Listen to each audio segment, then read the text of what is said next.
Alhamdulillah kita semua berkumpul di ini tempat, bersama-sama kita kembali kepada kajian kita sebagaimana biasa. Kita terapkan di dalam kajian kita tiada lain menerapkan daripada keimanan kita kepada Allah Subhanahu wa taala, yaitu melalui kajian tauhid. Yang insya Allah dengan harapan tentunya dengan adanya kajian tauhid bisa menambah keyakinan kita kepada Allah dan Rasulullah sallallahu alaihi wasallam. Sebagaimana kita telah lewati, yang apabila tanpa adanya ketebalan keimanan kita kepada Allah dan Rasulullah, kemarin kita diuji dengan adanya wabah-wabah tersebut. Tanpa adanya keimanan, tanpa adanya keyakinan kepada Allah dan Rasulullah, yakni ketika kita beribadah yang katanya suruh di rumah saja, yang akhirnya ketika kita melaksanakan apa yang disyariatkan oleh syariat manusia, bukan syariat agama, tentunya akan menjadikan suatu kemadharatan terhadap ibadah kita semua. Na'udzubillah summa na'udzubillah min. Tetapi dengan adanya suatu keyakinan kita kepada Allah dan Rasulullah, alhamdulillah, alhasil kita ditambahkan keimanan kita kepada Allah dan Rasulullah, yakni melaksanakan ibadah seperti biasa. Sholat senantiasa kita melaksanakan sholat berjamaah, melaksanakan sesuatu ibadah secara sesuai dengan syariat agama, sesuai dengan syariat baginda Rasulullah sallallahu alaihi wasallam. Itu tandanya kita semua sudah senantiasa mendekati puncak untuk senantiasa ditambahkan keimanan kita kepada Allah dan Rasulullah. Amin ya Allah ya Rabbal alamin. Ini adalah kemarin kita diuji. Alhamdulillah. Ya. Dengan adanya kajian tauhid bisa menambahkan keimanan kita kepada Allah dan Rasul. Tanpa adanya kajian tauhid, ketika kita ibadah, bukan semestinya kita takut terhadap Allah, bukan semestinya kita takut terhadap ucapan Rasul, tetapi pasti kita takut sama polisi. Takut sama pangkat polisi, takut sama pangkat juga jabatan. Tetapi dengan adanya kita karena sering ngaji, karena kita suka ngaji, ketauhidan kita bertambah. Kita ngaji bukan karena siapa-siapa, kita ngaji karena Allah. Ibadah lillahi ta'ala, sesuai dengan janji kita. Kita melaksanakan perjanjian di dalam sholat. Apa kata kita di dalam sholat? Inna sholati wa nusuki wa mahyaya wa mamati lillahi rabbil alamin. Sesungguhnya sholat aku, ya, sesungguhnya sholat aku, hidup aku, mati aku karena Allah Subhanahu wa ta'ala. Masya Allah, kita berjanji di dalam sholat. Masa masih takut sama si korong? Ya Allah, kita berjanji di dalam sholat bahwa hidup mati kita karena Allah Subhanahu wa ta'ala. Ngaji karena Allah, sholat karena Allah, ibadah karena Allah, puasa karena Allah, tarawih karena Allah, kita sholat id karena Allah, menjalankan sholat jumat karena Allah Subhanahu wa ta'ala. Bukan karena manusia, bukan karena siapa-siapa, bukan karena mertua. Kira kayak mitoha betul. Kira mutoha biasa deh we. Nah, tidak. Artinya balan. Ada orang tua kita tetap ibadah, nggak ada orang tua kita tetap ibadah. Ada wabah kita tetap ibadah, nggak ada wabah tetap ibadah. Itu suatu stabil, artinya iman kita distabilkan, iman kita senantiasa semakin hari semakin bertambah dengan adanya ujian daripada Allah Subhanahu wa ta'ala. Salawat beserta salam semoga tercurah terlimpah tadi kepada baginda Rasulullah sallallahu alaihi wasallam. Allahumma shalli wa sallim mubarik alaihi. Yang mana bukan hanya kita mengkaji melewat kajian tauhid saja. Kata Rasul, apabila kita senantiasa mengkaji tauhid, mengkaji apa? Mengkaji ilmu fikih, harus disertai dengan ilmu tasawuf. Apabila kita mengkaji ilmu tasawuf, harus disertai dengan kajian fikih. Orang ngaji tasawuf tapi nggak ngaji fikihnya, kafir jin, kafir zindik. Orang ngaji fikih tapi nggak ngaji tasawufnya, maka sama seperti orang fasik. Orang fasik dua-duanya jelek ya? Jelek. Bukan hanya jelek di mata manusia, tetapi jelek juga di mata Allah Subhanahu wa ta'ala.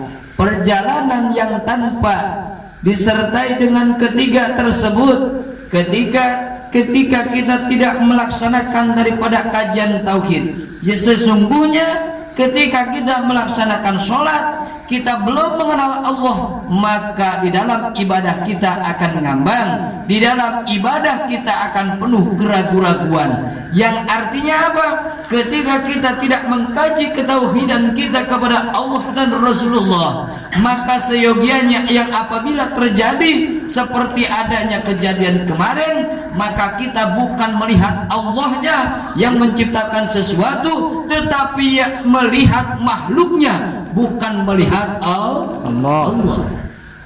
Tapi kalau misalkan kita karena suka ngaji, alhamdulillah kita ngaji, bukan kita ngelihat orang lain, bukan ngelihat makhluk, tapi melihat Allah, melihat Allahnya. Masya Allah. Begitupun di dalam kajian kita, setelah kita mempertabah ketauhidan kita pun harus mencari apa? Kita harus mencari perjalanan untuk ibadah kita, supaya ibadah kita senantiasa diterima di sisi Allah Subhanahu wa ta'ala. Dengan apa kita mencari? Yaitu dengan ilmunya. Karena apa?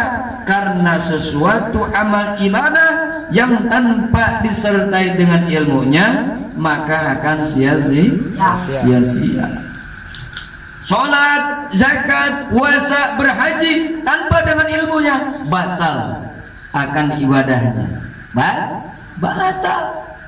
Kita sholat apa? Zuhur. Sholat apa? Maghrib. Nggak tahu ilmunya. Ruku gimana? Kalau yang namanya i'tidal gimana? Yang namanya sujud bagaimana? Nggak tahu rukun dan syarat daripada sholat tersebut, maka sholatnya sia-sia. Kira-kira kalau misalkan sholatnya nggak pakai ilmu, diterima apa kagak? Nggak. Ya Allah. Ya. Mereka harus dengan ilmunya. Dikatakan oleh baginda Rasulullah sallallahu alaihi wasallam, yang apabila kita menginginkan suatu ilmu, menginginkan suatu dunia, maka harus dengan ilmunya. Yang apabila kita menginginkan akhirat, maka kita harus punya ilmunya. Yang apabila kita menginginkan kedua-duanya, harus dengan ilmunya. Pengen dunia, wah pengen dapat duit nih banyak, harus punya usaha. Diuk doang, ayo menyambar rumah. Ya Allah ya Rabb. Ya, jadi dengan syariat ikhtiar, ya, dengan kita berikhtiar. Banyak yang dinamakan dengan ikhtiar macam-macam. Kalau misalkan sesuai porsinya. Kalau misalkan anak santri, wah pada ngewirid, santri, ustad, kiai, habaib, wangges we diuk, bori ngawir diputing asal kuat we. Nah itu pegawaian santri ya semua. Ya pegawai santri, wah orang biasa ke pabrik apa? Pabrik biasa dagang dan dagang ikhtiar. Insya Allah setiap manusia pasti diberikan milik rezekinya oleh Allah Subhanahu wa Ta'ala sesuai janji Allah. Kita nggak usah kemana-mana, ambil di dalam lafaz Bismillahirrahmanirrahim. Cukup sampai di situ, panjang tuh Bismillah. Ya, insyaallah. Itu. Jadi kita kajian tersebut harus kita cari fikihnya supaya apa? Tatanan kehidupan untuk ibadah kita menuju ridho Allah Subhanahu wa Ta'ala harus sesuai dengan ilmunya. Kalau misalkan kita mau sholat zuhur, kita cari ilmunya bagaimana kita sholat zuhur, bagaimana kita cara melaksanakan ruku, bagaimana kita cara melaksanakan i'tidal, bagaimana kita cara melaksanakan sujud. Insya Allah apabila dengan ilmunya pasti diterima oleh Allah Subhanahu wa Ta'ala. Ya, maka sejoganya kita harus senantiasa mencari ilmunya. Ya, harus mencari ilmunya. Maka sebelum yang lain, sebelum tatanan ibadah yang lainnya, baik itu ibadah yang zahir maupun ibadah yang batin, itu harus dengan ilmunya. Ilmunya dulu. Yang pertama ilmu, yang kedua apa? Yang kedua itu baru yang namanya ibadah. Setelah kita mengetahui ilmunya, baru kita laksanakan ibadah. Belum tahu ilmunya, nggak tahu yang namanya sholat, tar dulu cari ilmunya dulu. Nggak tahu yang namanya puasa, cari dulu baru laksanakan puasa. Nggak tahu yang namanya tata cara daripada munggah haji, tata cara daripada melaksanakan umroh, cari dulu ilmunya. Kalau misalkan kita cari ilmu, kalau misalkan kita mau berangkat sholat, mau melaksanakan zakat, mau melaksanakan puasa, mau melaksanakan daripada ibadah haji tanpa disertai dengan ilmu dan tanpa penguasaan daripada ilmu, nggak ada pembelajaran, nggak mau ngaji, otomatis sholat kita, zakat kita, puasa kita, haji kita batal, gagal, sia-sia. Duit yang kita bawa ke Mekah sia-sia puluhan juta, mendingan berekan kawin. Ya Allah ya Rabb, ya. Subhanallah. Itu yang kedua. Jadi tauhid, kajian tauhid dan juga fikih. Bukan hanya kajian fikih yang harus kita cari, tetapi apa? Kita pun harus mencari kajian tentang tasawuf. Tasawuf bukan mengharamkan sesuatu, bukan mengharamkan segalanya yang ada di dalam lingkungan kita, tetapi di dalam tasawuf adalah menjaga hati kita, meraksa hati kita supaya tidak melaksanakan khianat, supaya tidak khianat terhadap seseorang, ya tidak khianat terhadap istri, tidak khianat terhadap anak, tidak khianat terhadap keluarga, tidak khianat terhadap orang tua, tidak khianat terhadap sesama, tidak khianat terhadap sesama teman, tidak khianat terhadap atasan, tidak khianat terhadap bawahan. Khianat, dolalat, mukasyafat, sayiat, yang lainnya kita tinggalkan. Supaya apa? Supaya amal ibadah kita senantiasa diterima di sisi Allah Subhanahu wa Ta'ala. Syirik, dengki, uduk, riya, takabur, itu adalah perbuatan setan, termasuk di dalamnya membicarakan orang lain yang bukan haknya, yang harus kita bukan. Karena ada dua, ada yang boleh kejelekan orang lain, ya, ada aib orang lain, ada yang boleh dibuka, ada yang tidak boleh dibuka. Kalau misalkan ada suatu aib orang lain, wajib kita buka yang mana itu senantiasa menyesatkan terhadap umat, wajib kita buka aibnya. Tapi kalau misalkan tidak menyesatkan seseorang yang senantiasa aibnya, tidak menyesatkan hanya untuk dirinya, aibnya hanya untuk dirinya saja, jangan sesekali kita buka aib seseorang tersebut. Masya Allah. Ya, maka oleh karena itu ada kajian tauhid, fikih dan juga tasawuf untuk menjaga hati kita supaya tidak ujub, ria, takabur, sombong dan juga khianat. Karena apa? Sesuatu yang tersebut tadi itu termasuk adalah pekerjaan setan. Kalau misalkan kita ngerjain sama aja temannya setan. Kalau misalkan dari setan ke setan, dari setan ke setan lagi, berarti cucunya setan. Ya Allah, ya Allah, ya. Nauzubillahi min insyaallah. Jadi cari ilmunya dulu. Ilmunya yang pertama ilmu. Kalau misalkan kita sudah tahu ilmunya, ilmu dagang, jadi ilmu dagang. Ilmu di pabrik, punya keahlian, cari ilmunya. Kita mau sholat, cari ilmunya. Mau puasa, cari ilmunya terlebih dahulu. Setelah kita mau melaksanakan, setelah kita sudah tahu ilmunya, ilmu dagang, kita sudah tahu ilmu di pabrik, kita sudah tahu, laksanakan.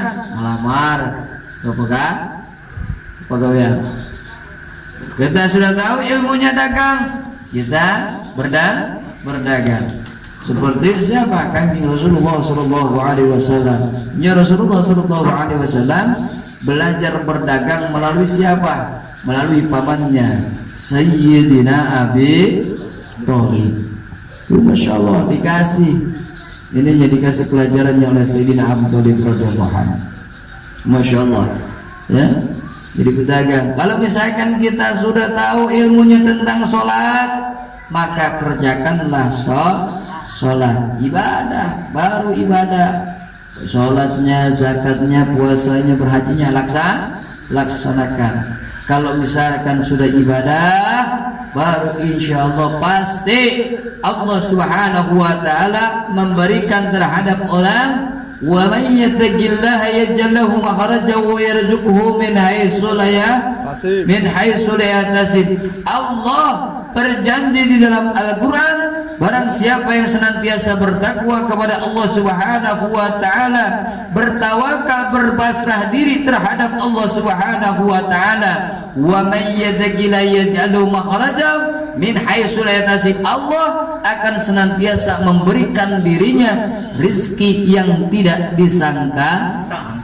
Insyaallah Allah pasti memberikan rizqun halalun thayyibatun, rizki yang halal. Cari, kalau misalkan kita mau ibadah, cari dari hasil rizki yang halal.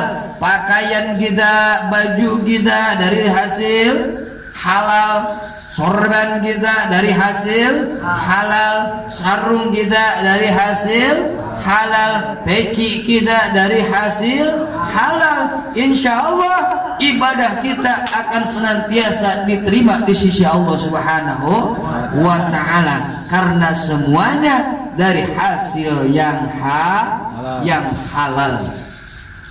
Tapi bagaimana kalau misalkan kita tahu ilmunya sholat, kita sudah tahu ilmunya zakat, kita sudah tahu ilmunya kita bersedekah, kita sudah tahu ilmunya sholat, punya rezeki kita dari hasil haram, punya rezeki dari hasil main judi. Bagaimana dibeliin itu kokoknya mata haram, tapi perbuatannya haram, otomatis itu kokok menjadi haram.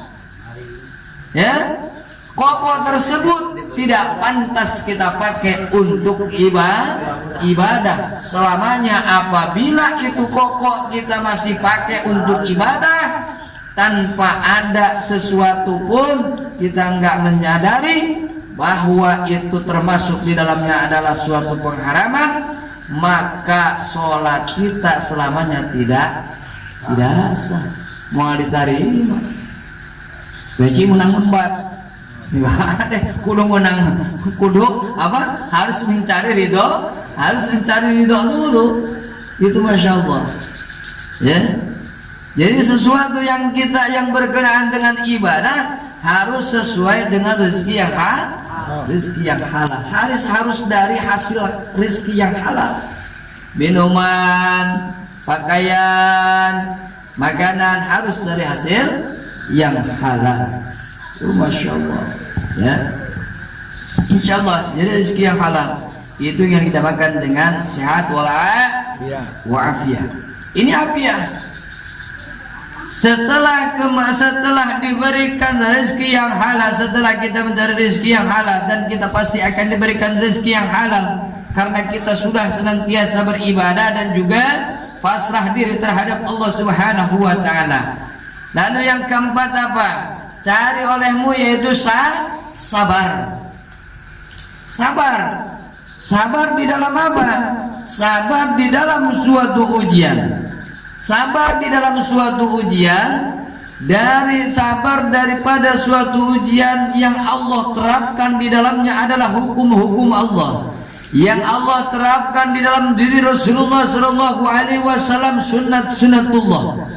Jadi kalau misalkan sesuatu yang sunat jangan dibilang makruh, sesuatu yang sunat jangan dibilang haram, sesuatu yang sunat jangan dibilang haram atau jangan dibilang makruh. Ya sunat, ya makruh, ya makruh. Jadi sesuai dengan apa? Sesuai dengan hukum-hukum Allah. Kita sabar terhadap hukum-hukum Allah. Kita sabar terhadap ujian daripada Allah Subhanahu wa taala. Ketika kita nggak punya, sabar. Ketika kita diuji sedang sakit, mau sakit bagaimanapun kita tetap melaksanakan sholat. Mau tiba meriang ruang. Ya Allah, ini meriang ruang. Kenapa meriang? Sholat meriang. Ya Allah, ya Rabb. Ya, sabar. Artinya apa? Dengan kita diberikan ujian sakit, sabar, ikhtiar cari obatnya, tetap laksanakan ibadah. Itu masya Allah. Kita kalau misalkan ke dokter karena kita lagi panas dingin, panasnya banget kata dokter. Kalau misalkan kita lagi panas begitu, kalau misalkan kena air dingin, maka penyakitnya akan tambah. Jadi bahkan bisa kolep. Ya, masya Allah. Bagaimana? Kan ada ilmunya, boleh pakai air hangat, asal airnya jangan dipegang.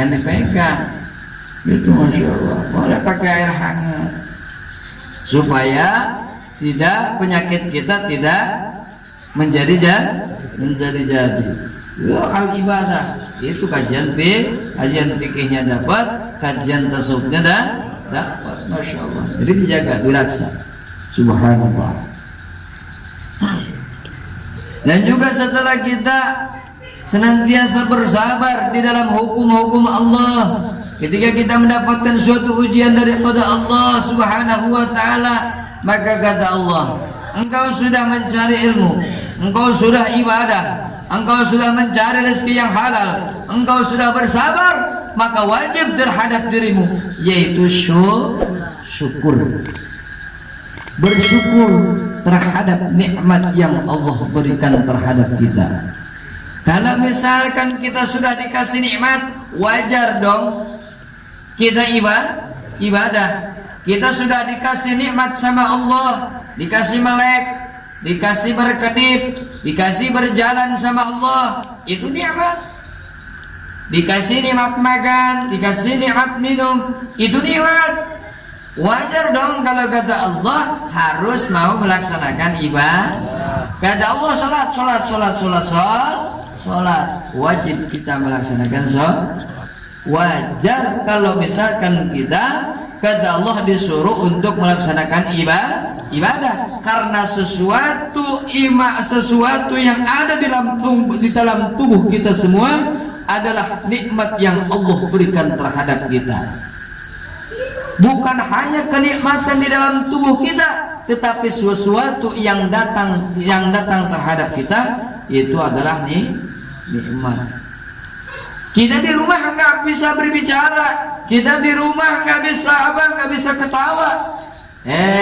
Ketika mampir silaturahim ke rumah Bapak Jampang, waduh, masya Allah, ketawa lebar, alhamdulillah. Rizki apa rizki?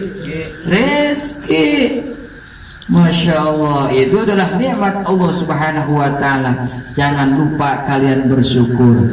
Punya duit lebih, ada duit lebih? Nggak ada ya. Masya Allah. Masya Allah. Kalau misalkan kita ada rezeki lebih, ya jangan duit, rezeki. Kalau misalkan kita ada rezeki lebih, kasih anak yatim, fakir, janda jompo, ulah janda heran. Ya Allah ya Rabb. Ya, kasih rezeki, kita bersyukur kepada Allah. Ya Allah ya Karim, alhamdulillah, pada hari ini Allah, Engkau telah memberikan kepadaku rezeki yang sangat amat banyak terhadapku. Alhamdulillah ya Allah, segini cukup, alhamdulillah dikasih. Pas hari Minggu kita habis ngaji, hari Minggu kita dapat rezeki 5 juta sehari, masya Allah. Ya, 5 juta, wah udah rezeki nomblok. Ya Allah ya Rabb, dikasih rezeki 5 juta. Pas datang malam Jumat, 5 juta nih, masya Allah. Ini cukup nih buat saya 3 juta. Ini 2 juta nih dikasihin pakai mesin, kasihin sama anak yatim. Itu masya Allah. Bersyukur kita terhadap nikmat yang Allah berikan terhadap kita. Insya Allah, mudah-mudahan dengan kita senantiasa melaksanakan kajian setiap minggunya atau setiap malam Sabtunya, kita melaksanakan kajian, baik itu tauhid kita, baik itu dalam fikihnya, baik itu di dalam tasawufnya, dan juga kita insya Allah mudah-mudahan di dalamnya kita mendapatkan kesehatan dalam sehat wal afiyah. Amin ya Allah ya Rabbal alamin. Itulah yang dikatakan dengan sehat wal afiyah, yaitu yang 5 tadi. Yang pertama ilmu, yang kedua ibadah, yang ketiga rezeki yang halal, yang keempat sabar, yang kelima yaitu syukur. Alhamdulillah. Insyaallah mudah-mudahan di minggu yang akan datang kita diberikan panjang umur oleh Subhanahu wa Ta'ala, yang sehingga selanjutnya kita bisa mengkaji seperti biasa, baik itu tauhidnya, baik itu fikihnya, dan juga tasawufnya. Insya Allah mudah-mudahan kita semua sepulang dari tempat yang mulia ini, insya Allah kita semua mendapatkan ilmu yang bermanfaat di dunia wal akhirah. Amin ya Allah ya Rabbal alamin. Yang akhirnya dari saya, kurang lebihnya mohon dibukakan pintu maaf yang seluas-luasnya. Wassalamualaikum warahmatullahi taala wabarakatuh.